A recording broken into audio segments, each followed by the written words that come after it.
All right, so Pierre Poilievre just put out another video a few hours ago. It's pretty quick. It's only 50 seconds, but it's very good what he said, and I thought it was just a really good but short video, so let's have a look at it, and then we'll talk about it after like usual. I know Mr. Carney is going to try to plagiarize my policies right before the election, policies he has long opposed, but don't believe a word. In just a few months ago, did you hear about this? Mr. Carney moved his company headquarters to New York, Donald Trump's hometown, shifting jobs and investment into the U.S. just like Trump wanted. He opposed pipelines in Canada while his company bought them in the Middle East. He supported Trudeau's carbon tax in Canada while he profited off of investing in coal in the United States of America. He put his profit before our people. Carney cashed in, Canadians lost out. If he wins, Canada loses. Yeah, and that's the truth, right? The last part he said was the best thing in the video. If Carney wins, Canada does lose. Because after 10 years of having a Liberal government, everything that's bad has gotten worse. And of course, like when Pierre Poilievre says, this guy's plagiarizing my policies, he is. And so is Chrystia Freeland. They're saying, we're going to drop that carbon tax because we disagree with Justin Trudeau. No, they didn't. Carney advised him and agreed with the policies. There's videos of him being interviewed where he's asked about it. He says he agrees with the carbon tax. And Chrystia Freeland, I mean, my God, she agreed with everything Justin Trudeau had. She was the biggest bobblehead. Her and Karina Gould, every time Justin Trudeau speaks, go back and watch those videos. They're just nodding along in agreement. And then all of a sudden, Trudeau, he just falls massively in the polls. He resigns, and now they're saying, oh, no, we're different. We're these new age liberals. We're going to actually change things for the good. And it's sad that some people are believing them. In the end, I don't think it's really going to matter. I think that Pierre Poilievre is still going to win a majority. But that being said, I made a video yesterday talking about Poilievre.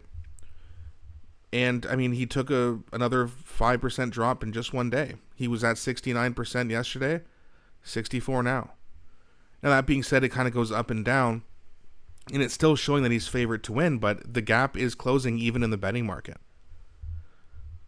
Right, and the betting market is probably going to show you a better, more accurate prediction because, well, if they lose all this money on the bet, like if you bet Mark Carney back,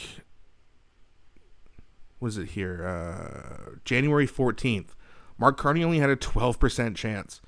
If you bet on him back, if you bet $10 on him, you would have got about, 8-1 odds? You'd win $80. If you bet 100, you'd win 800. Now, if you bet, you're getting 3-1, or even less than 3-1 now. So he is closing the gap. However, the Carney crash is coming. He's already been exposed as a liar. The more and more he talks, the more Canadians are going to dislike him, and they're gonna find out that he's just a wolf in sheep's clothing. He's pretending, I'm for Canada and I'm going to fix this country and I'm going to do the right thing. Yet everything he's done otherwise, including when he was an advisor for Justin Trudeau, says otherwise. This guy's not an outsider, he's an insider. And now he's here to finish off what Justin Trudeau and the WEF globalists want, which is a completely destroyed and reliant on the government middle class. They want you to rely on them, then they can control what you do.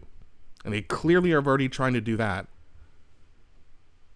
Freezing bank accounts, Bill C-63, there's endless examples. But looks like some people are starting to believe the Liberals again. Now, again, I don't think this is going to last. I think the Carney crash is coming. But that being said, they still might be able to hold off, or at least make it very difficult for Pierre Poilievre to win a majority. This thing could be way closer than it is, and that's what worries me. A conservative minority government does not get what we want. Because the Bloc, the NDP, and the Liberals will they're going to block everything he does, or most things. And then we can't get anything done. We need a majority government here. Now, I'm hoping that when people see this, that the gap is closing, that this is going to really motivate people like me. It's going to motivate conservatives, centrists, populists, libertarians even, to get out there and vote. I'm sure a lot of people, like back in early January when Pierre Poilievre had a 92% chance, there might have been people who said, they're going to win. Who cares? I don't need to vote. Well, now you need to vote. We need to show them that we're sick of this and that we need a change. Yes, we then have to hold Pierre Poilievre accountable. I've said it a bunch of times. I'm going to keep saying it. We must do that. Because if you don't hold politicians accountable, you get someone like Justin Trudeau. But anyway, that's going to be it for this video, guys. Let me know what you think. I thought that was a very strong message from Pierre Poilievre, but please don't be shy. I really enjoy engaging with your guys' comments. Please also don't forget to like and subscribe, as it really helps grow the channel. Thanks so much for watching, and I'll be back shortly with a new video.